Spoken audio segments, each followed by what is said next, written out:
Abraham and Abimelek. Now, as we remember from the old chapter, God renamed Abram Abraham. Now, Abraham moved on from there into the... Oh, wait. But by the way... Actually, no, I'm going to wait till the end. Now Abraham had moved on from there into the region of the Negev and lived between Kadesh and Shur. For a while, he stayed in Gerar. And there, Abraham said to his wife Sarah, "She is my sister." And remember, Sarah was Sarai, and now her name is Sarah. God has changed both of their names. Then Abimelek, the king of Gerar, sent Sarah and took her. But God came to Abimelek in a dream one night and said to him, "You are as good as dead because of the woman you have taken. She is a married woman." Now Abimelek had not gone near her, so he said, "Lord, will you destroy an innocent nation?" He did not say to me, "She is my sister." And didn't she also say, "He is my brother"? I have done this with a clear conscience and clean hands. Then God said to him in the dream, "Yes, I know you did this with a clear conscience, and so I have kept you from sinning against me. That is why I did not let you touch her. Now return to the man's wife, for he is a prophet. Now return the man's wife, for he is a prophet, and he will pray for you, and you will live. But if you do not return her, you may be sure that you and all who belong to you will die." Early in the next morning, Abimelek summoned all of his officials, and when he told them all that had happened, they were very much afraid. Then Abimelek called Abraham in and said, "What have you done to us? How have I wronged you, that you have brought such a guilt upon me and my kingdom? You have done things to me that should never be done." And Abimelek asked Abraham, "What was your reason for doing this?" Abraham replied, "I said to myself, there is surely no fear of God in this place, and they will kill me because of my wife. Besides, she really is my sister, the daughter of my father, though not of my mother, and she became my wife." So that's how we were able, with only one man and one woman, be able to... So that's your answer right there. You're looking for the Adam and Eve answer. How did this happen? How did they make generations? Their children bared other children, and not by the same mother, but by a different mother in the same family. Did they marry another man? The women. Besides, she really is my sister, the daughter of my father, though not of my mother, as she became my wife. And when God has sent me to wander from my father's household, I said to her, "This is how you can show your love to me. Everywhere we go, say of me, he is my brother." Then Abimelek brought sheep and cattle and male and female slaves and gave them to Abraham. And he returned Sarah, his wife, to him. And Abimelek said, "My land is before you. Live wherever you like." Oh, that's gotta be awesome just to hear. Live wherever you like. What? To Sarah he said, "I am giving your brother 1,000 shekels of silver. This is to cover the offense against you before all who are with you. You are completely vindicated." Then Abraham prayed to God, and God healed Abimelek, his wife, and his female slaves, so they could have children again. so they can have children again, alright? For the Lord had kept all the women in Abimelek's household from conceiving because of Abraham's wife Sarah. The birth of Isaac.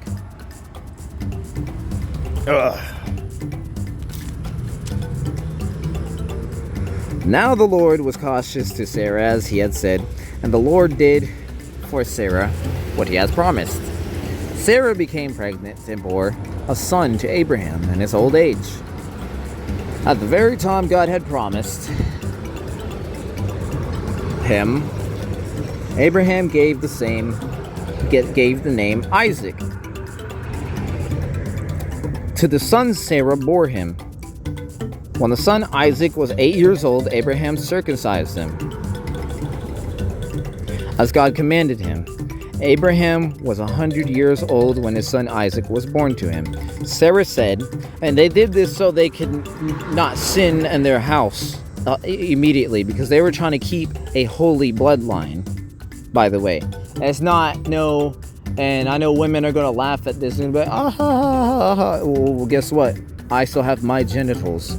So, y'all laughing about a godly thing that y'all really shouldn't be laughing about. Abraham was 100 years old when his son Isaac was born to him. Sarah said, God has brought me laughter, and everyone who hears about this will laugh with me. And she added, who would have said to Abraham that Sarah would nurse children? Yet I have borne him a son in his old age. Whoa, that's right. I remember she was laughing because she did not believe when the Lord changed their names and stuff. You'll be called Abraham and Sarai will be called Sarah. She laughed in her throat because she was like, I'm old. I can't bear a child. That's what she was thinking. She thought she was too old to bear a child. Little did they know the time that they lived in was the most potent age for everything to happen. So it's massively possible that she could bear a child. And she did. Nowadays, it's a lot harder. Hagar and Ishmael sent away. The child grew and was weaned. And on the day Isaac weaned Abraham, held a great feast.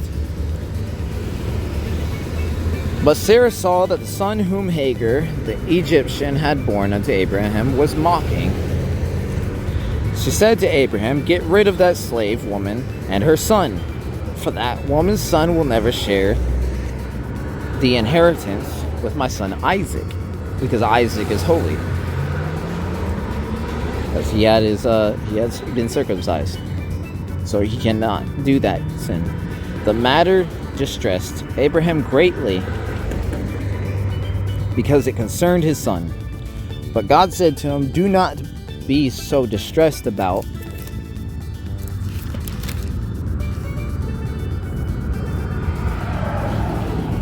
the boy and your slave woman. Listen to whatever Sarah tells you, because it is through Isaac that your offspring will be reckoned. I will make the son of the slave into a nation also, because he is your offspring. Early the next morning, Abraham took some food and a skin of water and gave them to Hagar. He sent them on her shoulders, and then sent her off with the boy. She went on her way and wandered in the desert of Beersheba. When the water and the skin was gone, she put the boy under one of the bushes. Then she went off and sat down about bow shot away, for she thought, I cannot watch the boy die. As she sat there, she began to sob. See, this is also reminds me, this is also a reminder of what's happening in real life around me. As the women don't know what they're doing in the long run, but in the short run, they're laughing, they're scoffing and stuff, and then they're going to be casted out from the Christians once we start a marching band, and then once that happens, she's going to regret. she's not have any food or money or water for her son or shelter or daughter. And they both are going to pass because of their own demise, because of their own choice, what they have chosen. It's a little too late. It's a little too late at that point. God heard the boy crying, and the angel of God called to Hagar from heaven and said to her, "What is this matter, Hagar? Do not be afraid." Oh, there's one right there. God has heard the boy crying as he lies there. Lift the boy up and take him by his hand, for I will make him into a great nation. See, it's not the little boy's fault, because the woman was misdirecting him. I kind of saw something going on there. Then God opened her eyes, and she saw a well of water. So she went and filled the skin with water, and gave the boy a drink. God was with the boy as he grew up. He lived in the desert and became an archer. While he was living in the desert of Paran, his mother got a wife for him from Egypt. Oh, that's pretty nice. It's pretty nice of her. He became an archer. You know how awesome that is? And because it was not his fault that he got casted out of the city, his nation will be blessed for generations. The treaty at Beersheba. At the time, Abimelek and Phicol, the commander of forces, said to Abraham, "God is with you in everything you do. Now swear to me here before God that you will not deal falsely with me or my children or my descendants. Show to me and the country where you now reside as a foreigner the same kindness I have shown to you." Abraham said, "I swear it." Then Abraham complained to Abimelek about a well of water that Abimelek's servant has seized. But Abimelek said, "I don't know who has done this. You did not tell me, and I heard about it only today." So Abraham brought sheep and cattle and gave them to Abimelek. And the two men made a treaty. Abraham set apart 7 ewe lambs from the flock. And Abimelek said to Abraham, "What is the meaning of the 7 ewe lambs you have sent apart by themselves?" He replied, "Accept these 7 lambs from my hand as a witness that I dug this well. So that place was called Beersheba, because the 2 men swore an oath there." After the treaty had been made at Beersheba, Abimelek and Phicol, the commander of his forces, returned to the land to the Philistines. Abraham planted a tamarisk tree in Beersheba, and there he called on the name of the Lord, the eternal God. And Abraham stayed in the land of the Philistines for a long time. Abraham tested. Sometime later, God tested Abraham. He said to him, "Abraham." "Here I am," he replied. Then God said, "Take your son, your only son, whom you love, Isaac, and go to the region of Moriah. Sacrifice him there as a burnt offering unto the mountain I will show you." What in the world? So this is crazy stuff they had them doing back then. I forgot about this part. Early next morning, Abraham got up and loaded his donkey. He took with him of his servants and his son Isaac, where had been cut enough wood for the burnt offering. He said, Does Isaac know he's being sacrificed? This is actually, God has a good sense of humor. Does Isaac know? Does Isaac know he's being sacrificed?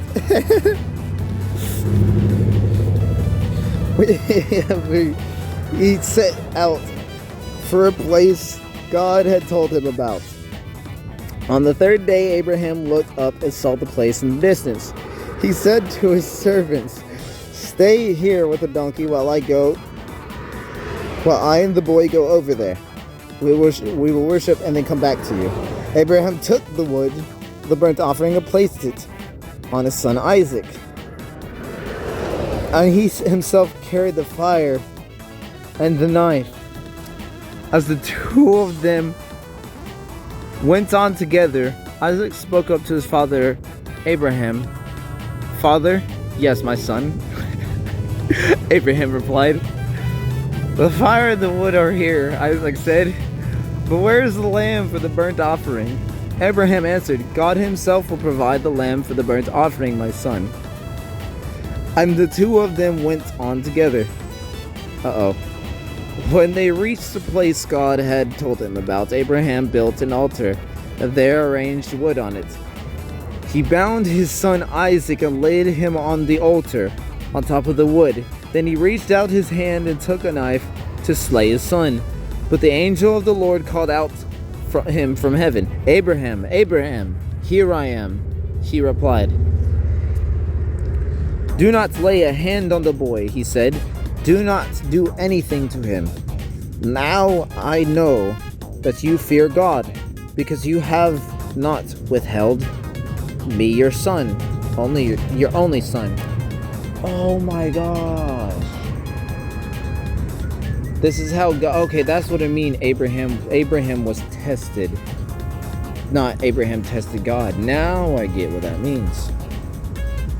Now I get it. When I read this back then when I was a child, I skipped past it and I didn't know what all this was. Now I know the tabernacles, the offerings, the altars, everything. Now I'm starting to understand it. God was testing his faith to God. If he was able to give his only begotten son to God as God did for us, then he could trust Abraham enough to pass on his prophecy. Abraham looked up, and there, a thicket, he saw a ram caught by its horns. He went over and took the ram and sacrificed it as a burnt offering instead of his son. So that Abraham called that place, the Lord will provide. And to this day it is said, on the mountain of the Lord it will be provided.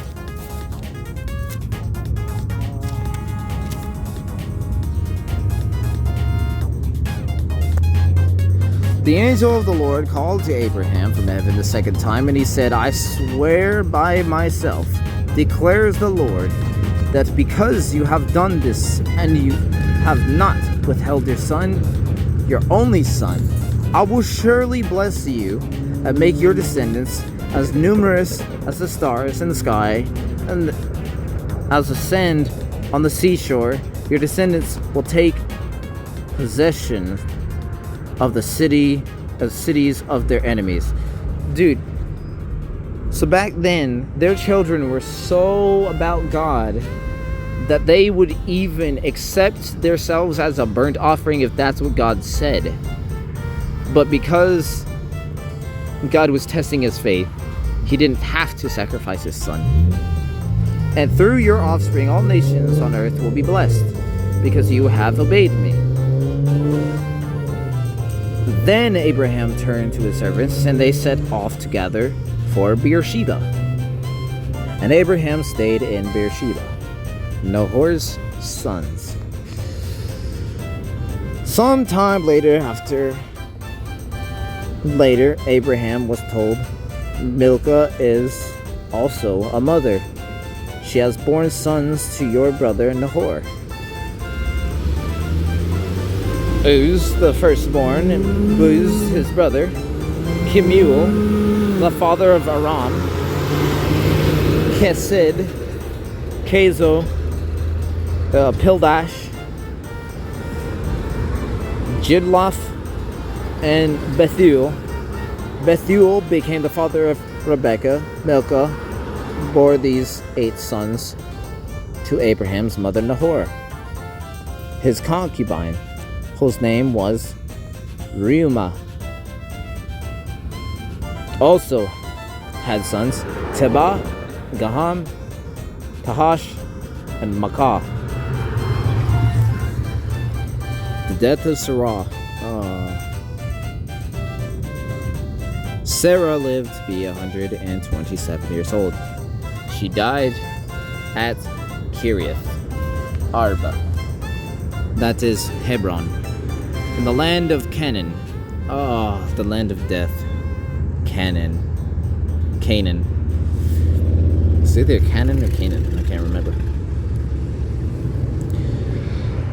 And Abraham went to mourn for Sarah and to weep over her. Then Abraham rose from beside his dead wife and spoke to the Hittites. He said, I am a foreigner and a stranger among you. Sell me some property for a burial site. Here I could bury my dead.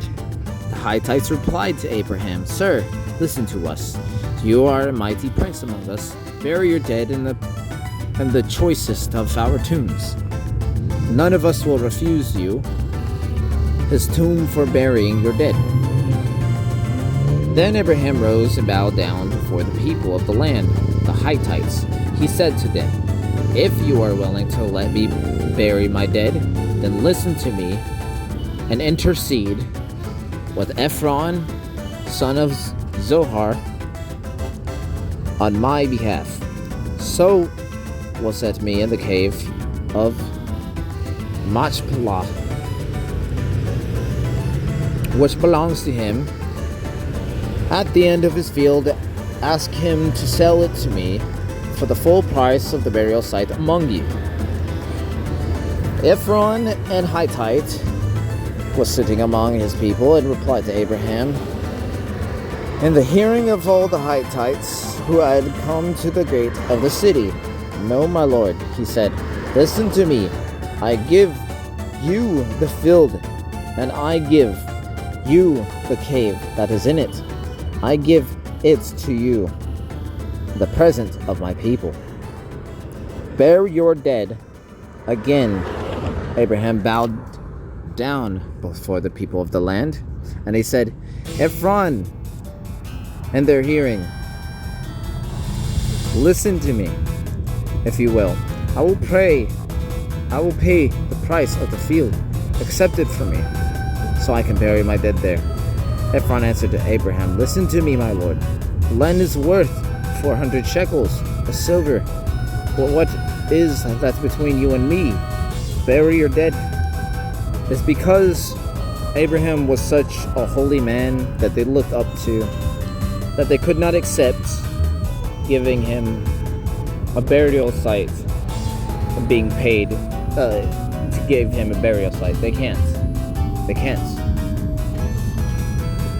So they keep on they keep on passing down the gift. They're like, no, go ahead and bury your dead.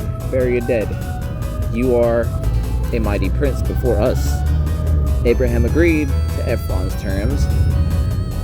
Or is that what he said? I saw prince somewhere, didn't I? I'll cut it out if I didn't. They called him a prince or something. Or lord. They called him lord. That's what it was. Anyway, I'm gonna cut that part out. Cut. Here. Ephron answered to Abraham, listen to me, my lord. The Lord is worth 400 shekels of silver. But what is that between you and me? Bury your dead. Abraham agreed to Ephron's terms and weighed out for him the price he had named in the hearing of the Hittites, 400 shekels of silver according to the weight current among the merchants. So Ephron's field on Machpelah